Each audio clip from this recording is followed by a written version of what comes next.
এতটা গুণা যখন কোনো মহল্লায়, কোনো এলাকায়, কোনো দেশে হয়ে যাবে, এরপর আর দেরি নাই, ওই জমিনের ভিতরে ভূমিকম্প শুরু হবে, ফাটল ধরা শুরু হবে, জমিনকে ধসে দেওয়া হবে। এখন দেখতেছেন ইদানিং দিন দিন ভূমিকম্প বাড়তেছে। কারণ কি? এই গুনাহ আমাদের মাঝে সচরাচর।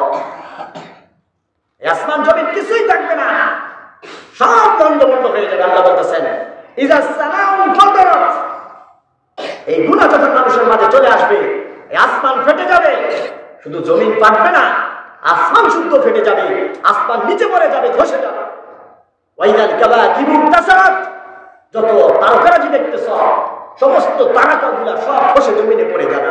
এগুলা সামনে আসতেছে ভয়াবহ দৃশ্য। আমরা যদি সাবধান না হই, আমরা যদি গুনাহ না ছাড়ি, তাহলে আমাদের ভয়াবহ অবস্থা সামনে আসতেছে। সাধারণ মাত্র 12 থেকে 14 সেকেন্ড ভূমিকম্প কাঁপিয়ে দিয়েছে, বাংলাদেশ কাঁপিয়ে দিয়েছে। বাবা ছেলের যে দৌড়, মা সন্তানকে ধীরে দৌড়, কেউ কারোর পরোয়া করতেছে না, কারোর খোঁজখবর নিতেছে না। কি না কি হয়ে যেতেছে, সব দৌড়িয়ে গেছে, পালাইছে। আগে নিজেরে বাঁচায়, আগে নিজেরে বাঁচায়। দুনিয়ার ভিতরে যদি এরকম হয়, আগের কেমন হবে? আল্লাহ বলতেছেন ইয়াউমা ইয়াফিরুল মারউ মিন আখিহি ওয়া উম্মিহি ওয়া আবিহি ওয়া সাহিবাতিহি ওয়া বানিহি লিকুল্লি ইমরিইন মিনহুম ইয়াউমা ইযিন শা'নুন ইউগনিহি। হাসরের মাঠে মানুষ পাগল হইয়া একজন অপরজন থেকে পলায়ন করবে, বাপ সন্তান থেকে পলায়ন করবে, মা মেয়ের থেকে পলায়ন করবে, বন্ধু বন্ধুর থেকে পলায়ন করবে। কেউ কারো পরিচয় দিতে চাইবে না, কারণ অবস্থাটা বড় কঠিন।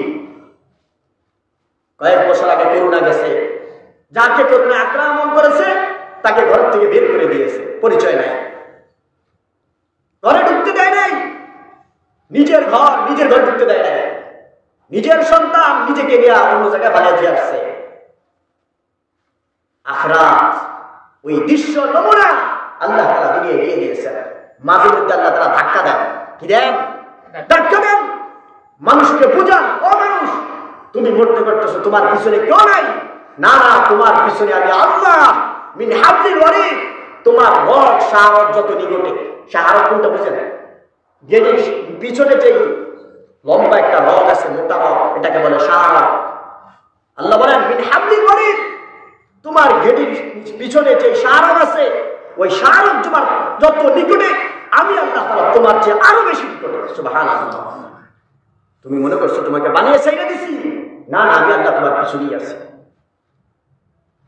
এই জন্য এই পাপাচার গুলা যখন আমাদের মাঝে আসবে, জমিন ধসে যাবে, মানুষের আকৃতি বিকৃত হয়ে যাবে। দেখবেন মানুষের চেহারার মতো থাকবে না, মানুষ দেখতে ভয় পাইবে। জমিন ধসে যাবে, লু হাওয়া বসতে থাকবে, আগুনের বৃষ্টি বসতে থাকবে, ফসলাদি জ্বলে যাবে। এই বিপদগুলো হইতেছে কি হয় নাই? হইতেছে। ওই 15টা আলামতের ভিতরে গত সপ্তাহে আলোচনা করেছিলাম 3টা। 1 নাম্বার বলেছিলাম রাসূল সাল্লাল্লাহু আলাইহি ওয়াসাল্লাম বলেন ইত্তাখাযাল ফাইউদিওয়ালান, যখন মানুষ গনিমতের মালগুলাকে, রাষ্ট্রীয় মালকে নিজের ভোগের মাল মনে করবে। বলছিলাম না, রাষ্ট্রীয় মাল তো ভোগের মালই তারা মনে করে, নিজে খাইয়া সব শেষ করে অন্য দেশে যায়।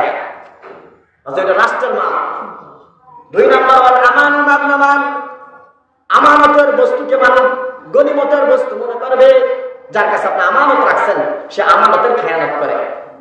5000 টাকা রাখছেন, পরের দিন গেছেন, আমার টাকাটা আমার দেন, খায়া নিয়েছি তো পরে নিয়ে নেন। এলিগে নিয়ে আপনার কাছে জমা দিচ্ছে, খাওয়ানোর লিগে জমা দিচ্ছে।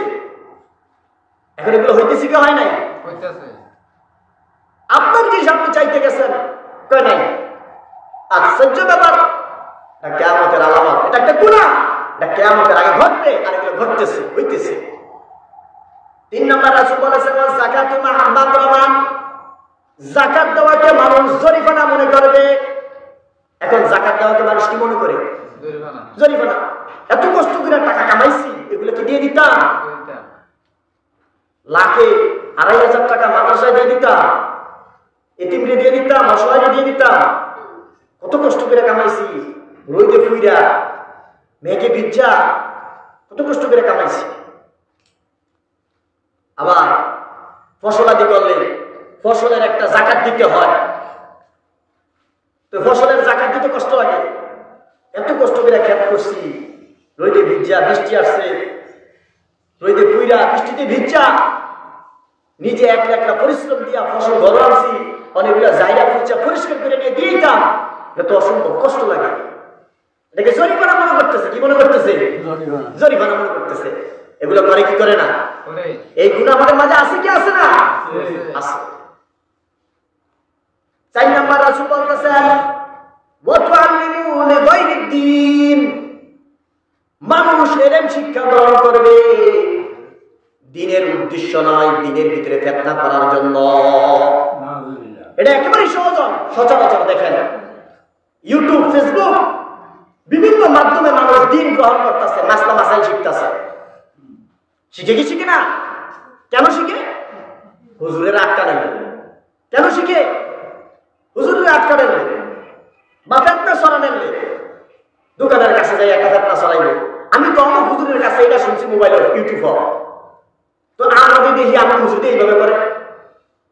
তো সে ইউটিউব থেকে দ্বীন শিখছে, মাসলা শিখছে ফিতনা ছড়ানোর জন্য, লিগাইরিদ্দিন।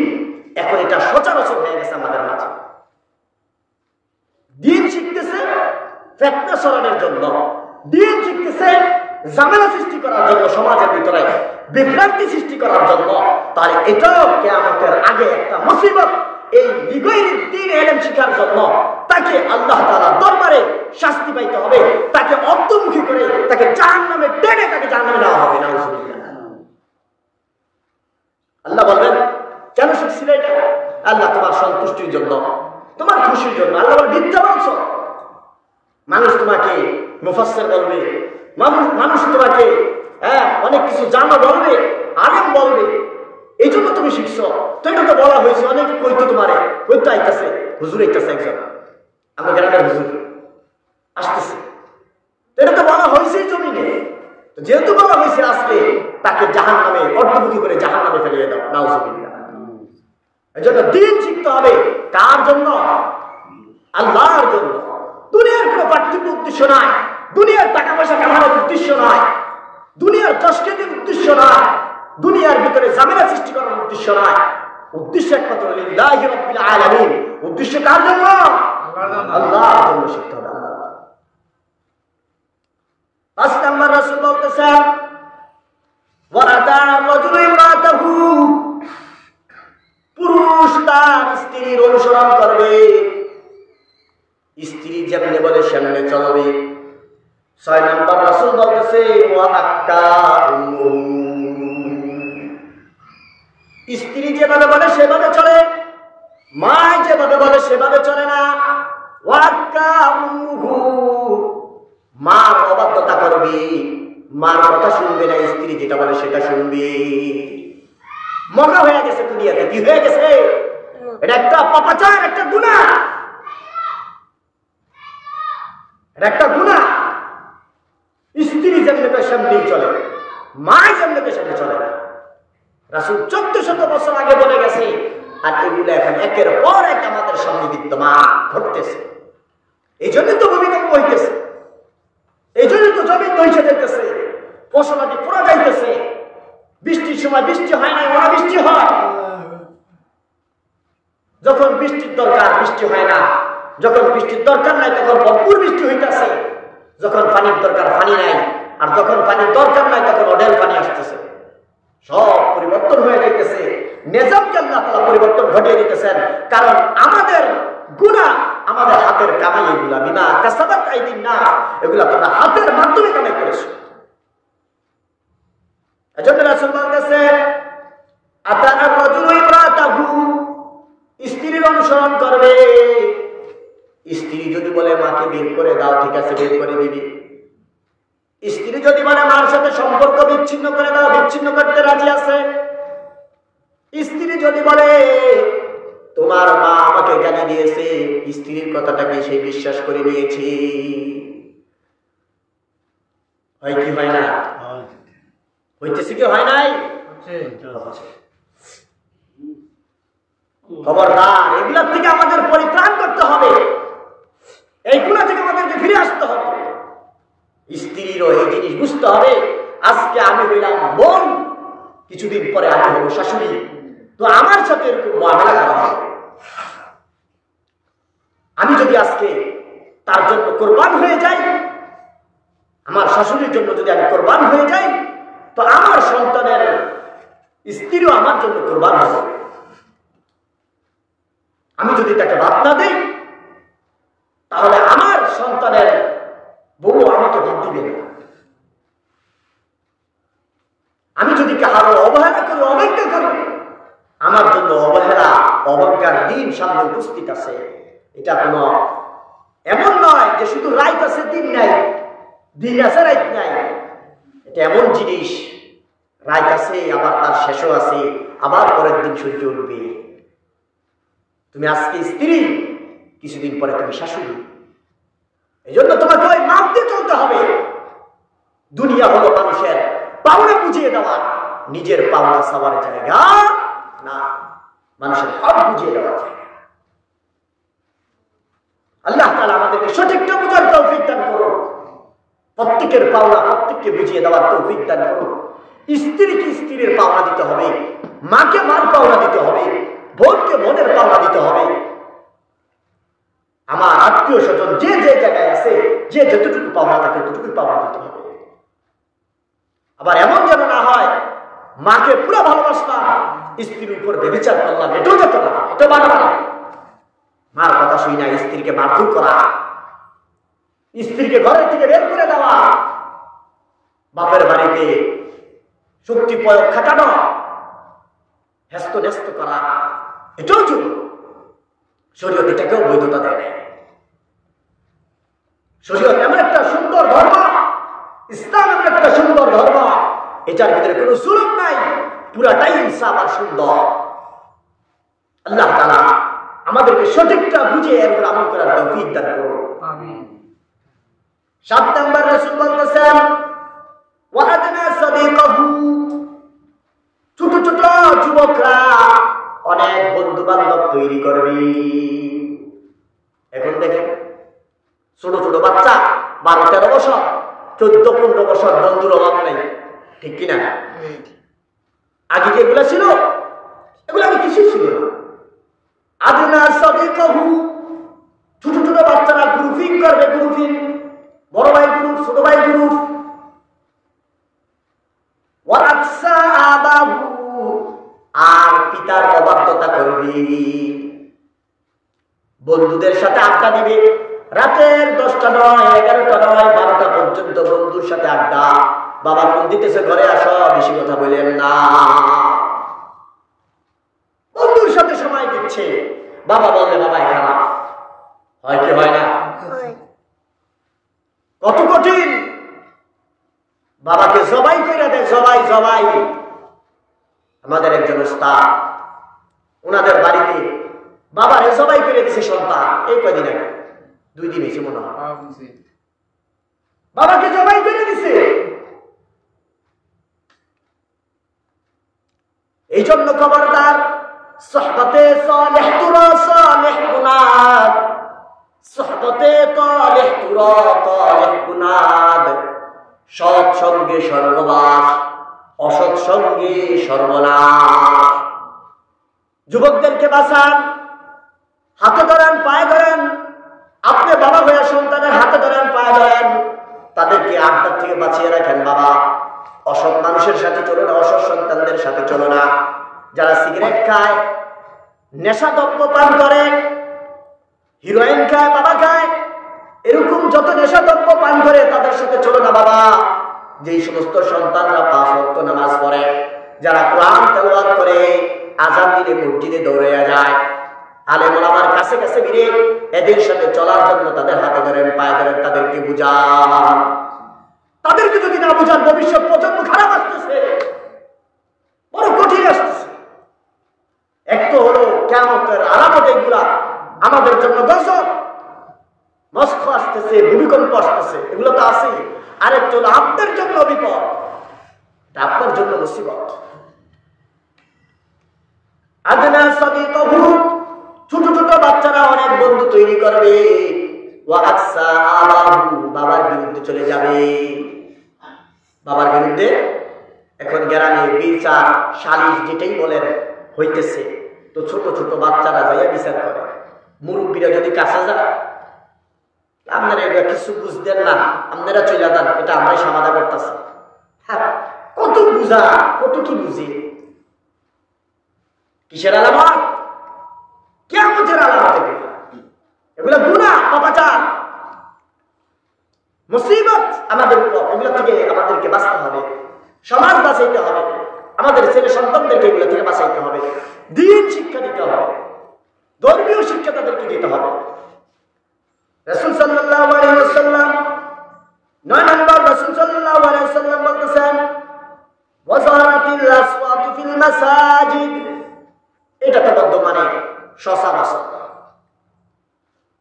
মসজিদের ভিতরে সুরগুল বেড়ে যাবে, চিল্লা পাল্লা বেড়ে যাবে, গালাগালি, গালমন্দ, চিল্লা পাল্লা মসজিদের ভিতরে, মাইকি কিলাকিলি হইতেছে কি হয় নাই? হইতেছে। যার কোনো জায়গায় চিল্লানের জায়গা নাই, এর চিল্লানের জায়গা হইল মসজিদ। যে কোনো জায়গায় ডাক পায় না, কার কাছে কথা বলে সরতে পারে না, তো মসজিদে গেছে কথা। অথচ মসজিদের ভিতরে হলো ফেরেশতাদের মহল। কার মহল? বন্দা যখন মসজিদে ঢুকে চুপ করে বসে থাকে, হঠাৎ করে একটা কথা বলা শুরু করে। যখন কথা বলা শুরু করে, একটা কথা প্রথম যখন বলে, ফেরেশতা তার পিছনে দাঁড়িয়ে বলে, ইয়া হাবিব, ইয়া আব্দুল্লাহ, ইয়া আব্দুল্লাহ, এই আল্লাহর গোলাম, ইয়া ওলি আল্লাহ, হে আল্লাহর ওলি, আল্লাহর দোস্ত, উসকুত, চুপ করো। কি বলে? ইয়া ওলি আল্লাহ, আল্লাহর দোস্ত, আল্লাহর বন্ধু, তুমি একটু চুপ করো। এরপরে যখন আমার কথা বানায়, আরেকটা কথা শুরু করা যায়, ফেরেশতা পিছনের থেকে আমার ডাক দিয়ে বলে, ইয়া আব্দুল্লাহ, এই আল্লাহর বান্দা, চুপ করো। দ্বিতীয় কথাটা, প্রথম শব্দটা ছিল ইয়া ওলি আল্লাহ, আল্লাহর দোস্ত। আল্লাহর দোস্ত থেকে নিচে নামিয়ে নিয়ে আসছে, এখন বলছে ইয়া আব্দুল্লাহ, এই আল্লাহর গোলাম, চুপ করো। তাহলে ওলির থেকে গোলাম ছোট, তাই না? তৃতীয়বার যখন তার কথা সে বন্ধ করে না, আমার কথা চালাইতে থাকে, একের পর এক কথা চালাইতে থাকে, তখন ফেরেশতা পিছনের থেকে বলে, ইয়া আদুল্লাহ, এই আল্লাহর দুশমন, উসকুত, চুপ কর। এই আল্লাহর দুশমন, চুপ কর, কথা বলছে। ছিল আল্লাহর বন্ধু, এখন মসজিদে এসে হয়ে গেল আল্লাহর দুশমন। কেন? একমাত্র জবানের কারণে। কিসের কারণে? জবানের কারণে। জবানটা হলো ঘুরের মতন, ঘুর ঘুর ঘুরছিলেন, মাথায় লাগাইলে চুল যেমন পড়ে যায়, এই জবানটা হলো এমন ঘুরের মতন। কথা বলা শুরু করলে আপনার নেকিকে এমন মিলে সাফ করে দেয়, যেমন নাকি ঘুর মাথাকে সাফ করে দেয়, ঠিক জবান কথা বলতে শুরু করলে আপনার নেকিকে এইভাবে ধ্বংস করে দেয়। নাউজুবিল্লাহ। তো এই মসজিদের ভিতরে এই সমস্ত কথা, এগুলো বলা একটা বিপদ, একটা গুনাহ, কিয়ামতের আলামত। রাসূল সাল্লাল্লাহু আলাইহি ওয়াসাল্লামের জামানায় সাহাবায়ে কেরাম যদি কোনো প্রয়োজনই হইতো কথা বলা, বা যদি দেখতো কেউ কথা বলে, তো সে নিজে এই কথা বলতো না যে চুপ করে, এই কথা বলতো না, কারণ এটা একটা কথা। রাসূল বলছেন, মান ক্বালা উসকুত ফাকাদ লাগা, যে বলল উসকুত, এই আপনি চুপ করেন। অনেকে আমরা কথা বললে একজনের তো ভাই কথা পেয়ে না, রাসূল বলে এই কথাটা যে বলছে ভাই কথা বলেন না, সেও একটা লাগা, সে একটা ভুল করলো, সে একটা অহেতুক কথা বলল। কথা বুঝে আসছে? তো সাহাবায়ে কেরামের জামানায় যদি কেউ মসজিদের ভিতরে কথা বলতো, তো কাছে যদি হইতো, পিঠের ভিতরে হাত বুলিয়া বইলা দিত যে কথা বলল না, ইশারাতে বুঝাইতো, মুখ দিয়ে বলতো না, ইশারাতে। আর যদি দূরে হইতো, মসজিদ তো ছিল পাথরের বালুময় ভূমি, তো ছোট্ট একটা পাথর নিয়ে তার পিঠের দিকে ইটা মারত। তো যখন সে তার দিকে তাকাইতো, তো ইশারা করে দেখিয়ে দিত, মানে চুপ, কথা নেই। এখন আমাদের মসজিদ গুলার ভিতরে সুরগোল, যদি মসজিদে বৃষ্টি দিত তো শাস্তি বই দিই, ফিডাফিডি, চিল্লাচিল্লি।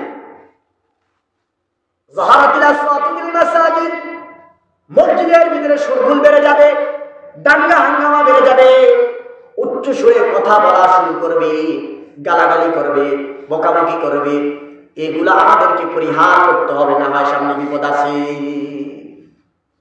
এগুলো হইতেছে কি হয় না? আরেকটা হলো রাসূল বলেছেন মাসাজিদুহুম, মসজিদগুলা এত সৌন্দর্য হবে, এত চাকচিক্য হবে, কিন্তু হেদায়েত থেকে খালি হবে। আজকে দেখেন এক একটা মসজিদের দিকে তাকিয়ে থাকতে মনে চায়, এক একটা থেকে এক একটা মসজিদ কত সুন্দর করে জাকজিক করে করতেছে কি করে না? এটাই একটা কিয়ামতের আলামত।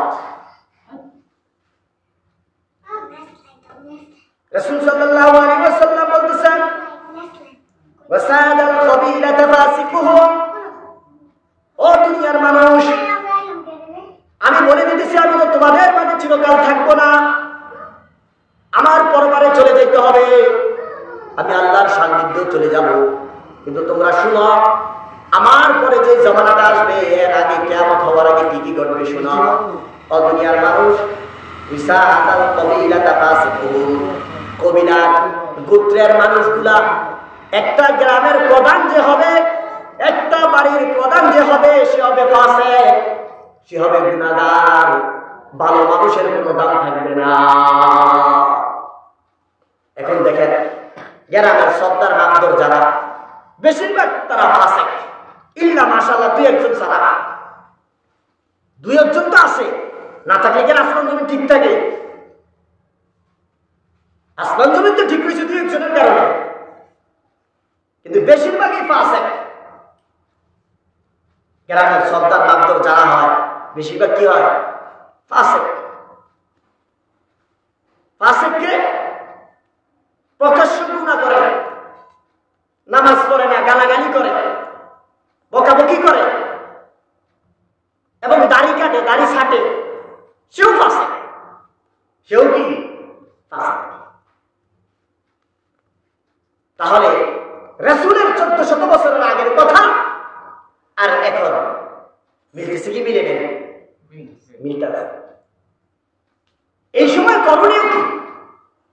রাসূল অন্য হাদিসে বলেছেন, যদি এই সময় চলে আসে, তুমি তোমার জবানকে খামোশ ইখতিয়ার করো, চুপ করে বসে থাকো, কারোর সাথে দ্বন্দ্বে যাইও না, কারোর সাথে ঝগড়ায় যাইও না, ঝগড়ায় গেলেই তুমি বিপদে পড়ে যাবে। তুমি ভালো মানুষ, তোমার মারতে আসবে, কাটতে আসবে, ধরতে আসবে, কিন্তু তোমার কোনো অন্যায় নাই, এই জন্য তাদের প্রতিবাদে যাইও না, তুমি আল্লাহর উপর তাদেরকে ছেড়ে দাও। আল্লাহু মাওলা ফালাহুল কুল, আল্লাহ যার অভিভাবক, আল্লাহ যার জন্য হয়ে যায়, গোটা কায়নাত তার জন্য হয়ে যায়।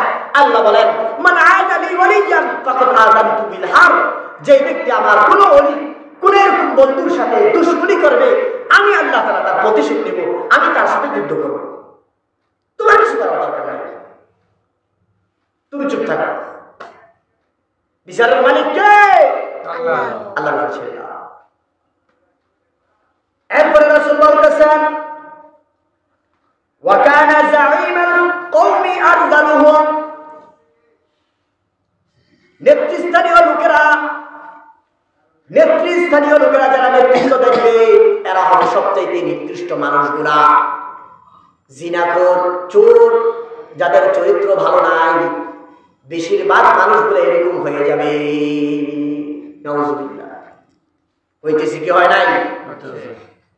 বিগত কয়েক বছর যারা আমাদের রাষ্ট্র চালাইছেন, দেখা গেছে এরা বেশিরভাগই, এদের চরিত্র খারাপ, দুই একজন ছাড়া বেশিরভাগই চরিত্র খারাপ। গায়িকা, নায়িকা, জিনাখোর, ব্যভিচার, পাপাচার করবে বলা, এরা আমাদেরকে প্রতিনিধি দান করছেন, আমাদের উপর এরা আমাদের নেতা ছিলেন। বিভিন্ন গায়িকা ছিল না, বিভিন্ন নায়িকারা ছিল, আমাদের কপাল কত ফুরিয়ে গেছে। অথচ আমাদের রাষ্ট্রের প্রধান, অথচ আমাদের নেতা হওয়ার কথা ছিল যিনি তাহাজ্জুদ নামাজ পড়বেন, যিনি কোরআন তেলাওয়াত করবেন, খলিফাতুল মুসলিমিন হযরত ওমরের মতো থাকবেন, হযরত আবু বকর সিদ্দিক রাদিয়াল্লাহু তাআলার মতো থাকবেন। ওইটা না হইয়া যারা গুনাহ করত, জিনার ভিতরে লিপ্ত ছিল, পাপাচারের ভিতরে লিপ্ত ছিল, তারা হচ্ছে আমাদের রাষ্ট্রপ্রধান। রাসূল বলে গেছে জাইমুল কওমি আনজালুহুম, নেতৃস্থানীয় লোকেরা হবে যাদের চরিত্র ভালো না, যাদের চরিত্র নষ্ট, যারা পাপাচার জিনার ভিতরে লিপ্ত, তারা হবে। আমাদের এলাকায় বিগত কয়েক বছর আগের সরকার থাকা অবস্থায় একজন চেয়ারম্যান ছিল, সে ছিল চোর। কি ছিল? চোর ছিল, চোর। একটানা বিগত সরকারের সময় 17 বছর চেয়ারম্যান করছে, এর বিপক্ষে কেউ চেয়ারম্যানই দাঁড়াইতে সাহস করে নেই।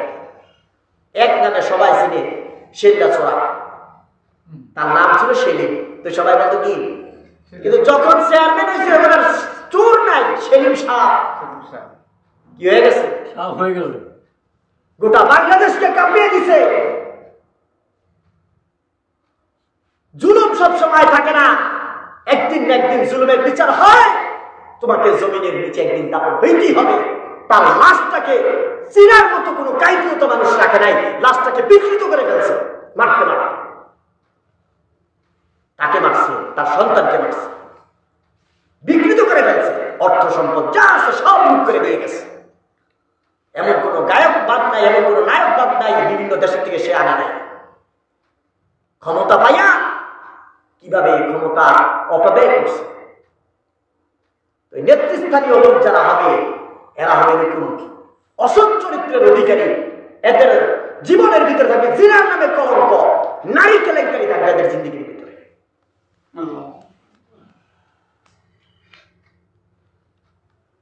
রাসূল সাল্লাল্লাহু আলাইহি ওয়াসাল্লাম বলেছেন 12 নম্বর, ওয়া মুকরিমার রাজুল মাখাফাতা শাররিহি, মানুষ মানুষকে সালাম দিবে ভয়ে।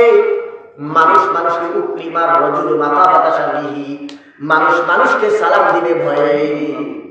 কিসে? অনেক সময় দেখবেন রাস্তা দিয়ে যাইতেছে, সালাম দা, আসসালামু আলাইকুম। আরেকজন কেউ এর লগে না, আমার লগে দুশমনি, আপনি সালাম দিলেন বা ভাই কইেন না, সালাম না দিলে বিপদ আছে। এর ভয়ে সালাম দিছি, এর কি আমি সম্মানার্থে সালাম দিছি নাকি? কি দিছে? ভয়ে ভয়ে। চেয়ারম্যান সামনে দিয়া যায়, আল্লাহ আল্লাহ বলে তো আলহামদুলিল্লাহ, আর নাহলে চেয়ারম্যানের সালাম দেয় কি ভয়ে ভয়ে। আবার কোনটা লেগে বেড়ে লাগে, পুলিশ যায় সামনে দিয়া, ভয়ে সালাম দেয় না সম্মানার্থে। আলেম ওলামা সামনে দিয়ে গেলে সম্মানার্থে সালাম দেয়, আসসালামু আলাইকুম ওয়া রাহমাতুল্লাহ। আপনি দেখবেন একজন আলেম রাস্তা দিয়ে গেলে সে কোনো সময় মানুষকে ভয় পায় না, কিন্তু যখন একজন আলেম সামনে দিয়ে যায়, হাতের ভিতরে যদি সিগারেটও খায়, ঠাস করে বানিয়ে দেয়, এই হুজুরের সামনে চলে না। এই মহাব্বত তার দিলের ভিতরে কে দিয়েছে? আল্লাহ। আরেকটা হলো ভয়, এটা হলো মহাব্বত, ওটা হলো ভয়। বেশক মাসালা না আছে, এই মহাব্বতে তারা একদিন জান্নাতে নিয়ে যাবে, সুবহানাল্লাহ। যদিও সে গুনাহ করছে, কিন্তু এই আলেমের মহাব্বতের কারণে আল্লাহ তাআলা তাকে জান্নাতে পৌঁছে দেবে, সুবহানাল্লাহ। রাসূল এক হাদিসে বলছেন, কুন আলিমান আও মুতাআল্লিমান আও মুহিব্বান ওয়া লা তাকুন খামিসান।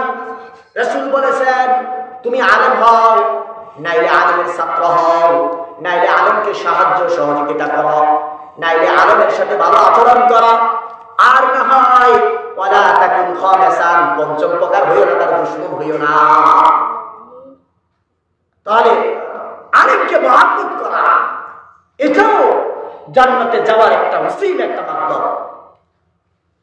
তাহলে আলেমকে যে সালাম দিব বা যাকে সালাম দেয় মানুষ, মহব্বতে যদি দেয়, এটা নাজাতের একটা কি আছে, সার নাজাতের একটা ফয়সালা আছে, নাজাতের একটা উপায় আছে। কিন্তু যদি ভয়ে সালাম দেওয়া, এটার মধ্যে নাজাতের কোনো উপায় নাই।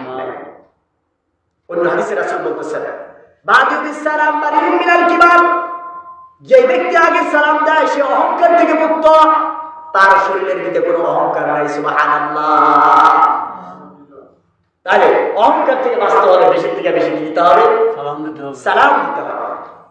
রাসূল বলেছেন, ক্বাবলা সালাম, কথার আগে সালাম, ওয়া আত'ইমুত তুআম, মানুষকে খানা খাওয়ানো। 3 নাম্বার, ওয়াসাল্লু বিল্লাইল ওয়ান নাস নিয়াম, ভোরবেলা যে সময় মানুষগুলা ঘুমায়, ওই সময় তুমি নামাজ পড়ো। তাদখুলুল জান্নাতা বিসালাম। সুবহানাল্লাহ। এই তিনটা কাজ করো, তুমি নিরাপদে জান্নাতে যাইতে পারবা। কি কি? আফসুস সালাম, বেশি থেকে বেশি সালাম দাও। এই সালামটা হলো মুহাব্বতের সালাম, ভয় না। বেশি থেকে বেশি সালাম দাও। মানুষকে খানা খাওয়াও, মানুষকে দেখানোর জন্য নয়, লিল্লাহি রাব্বিল আলামিন। 3 নাম্বার, ভোর রাতে উঠে তাহাজ্জুদ নামাজ পড়ো, আল্লাহকে দেখিয়ে দাও তোমার তাজাররু, কান্নাকাটি রোজাদারি আল্লাহকে দেখাও। এই 3টা কাজ যদি করতে পারো, তাদখুলুল জান্নাতা বিসালাম, তুমি জান্নাতে সোজা প্রবেশ করবা, তোমার আর কোনো টেনশন নাই। সুবহানাল্লাহ। তাহলে 13 নাম্বার যেটা বললাম, মানুষ মানুষকে সালাম দিবে ভয়ে। মানুষ মানুষকে সালাম দিবে এখন দেয় কি দেয় না? দিতেছে। এরপরে রাসূল বলতেছেন ওয়াজানাতুল কায়ুকাত ওয়াল মাআজিফু, গায়িকা বেড়ে যাবে, গানের সরঞ্জামাদি বেড়ে যাবে।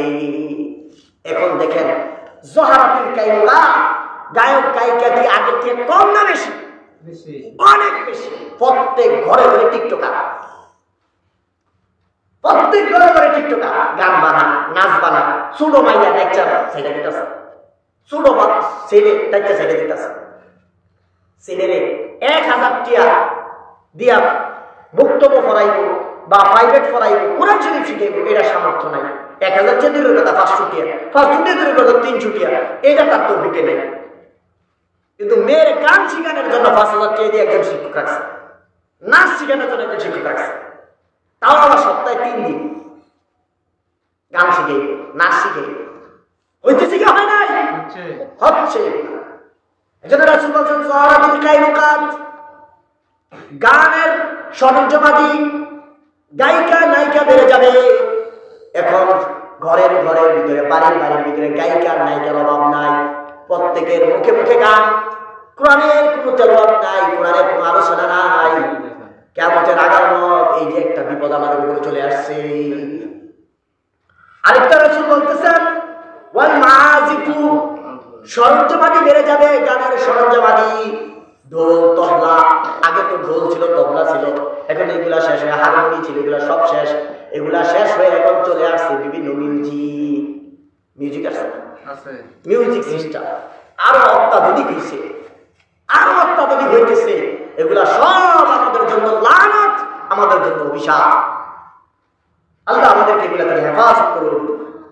এরপরে রাসূল বলেছেন ওয়াশুরিবাতিল খুমর, মানুষ বেশি থেকে বেশি মদ পান করবে। এটার আলোচনা গত সপ্তাহে করেছিলাম, এর আগে করেছিলাম। মদ পান করবে, নেশাদ্রব্য পান করবে।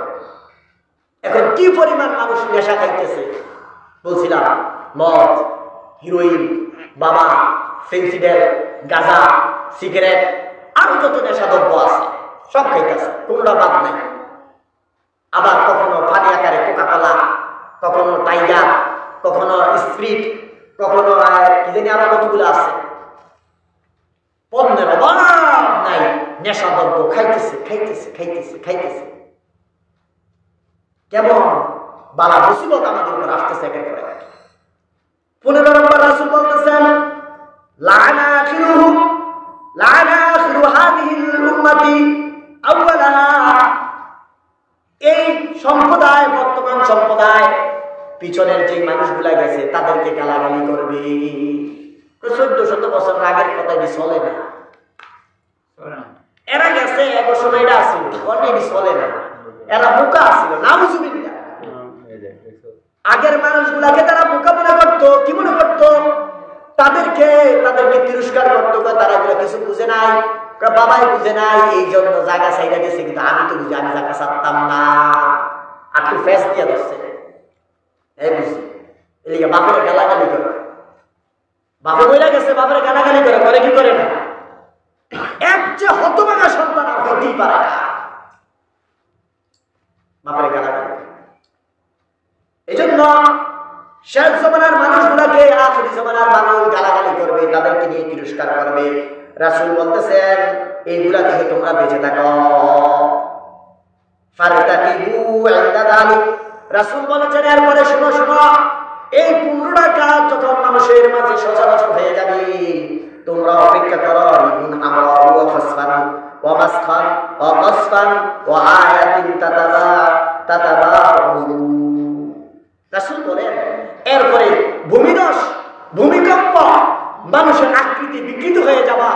গরম বায়ু এসে যাওয়া, এগুলা যদি একটু অপেক্ষা করো। কেমন অপেক্ষা? তাতাবু কানিজামিন কাতিয়া সিলকুহু ফাতাতাবা, যেমন নাকি একটা তাসবিহ সরা। রাসূল উদাহরণ দিয়ে বুঝাইতেছেন, এই 15টা গুনাহ যখন মানুষের মাঝে সচরাচর হয়ে যাবে, অপেক্ষা করো যে এই ভূমিধস, ভূমিকম্প, এরপরে মানুষের আকৃতি বিকৃত হয়ে যাওয়া, ফসল চলে যাওয়া, গরম বায়ু চলে আসা, বলে এইগুলা এমন মিলে আসবে বলে যেমন নাকি একটা তসবির ছড়া, পিছনের সাইড গিরাটা হস করে দিছে, গিরাটা খুলে দিছে, এরপর উপরে যখন ধরে রাখে একের পর একটা গোটা ঠাস করে পড়ে যায়, আর একটাও থাকে না। বলে অপেক্ষা করে, একের পর এক বিপদের আসতেছে। আল্লাহ রাব্বুল আলামিন আমাদেরকে এই মুসিবত, এই 12টা, এই 15টা গুনাহ থেকে আল্লাহ তাআলা আমাদেরকে বাঁচবার তৌফিক দান করুন। আমিন।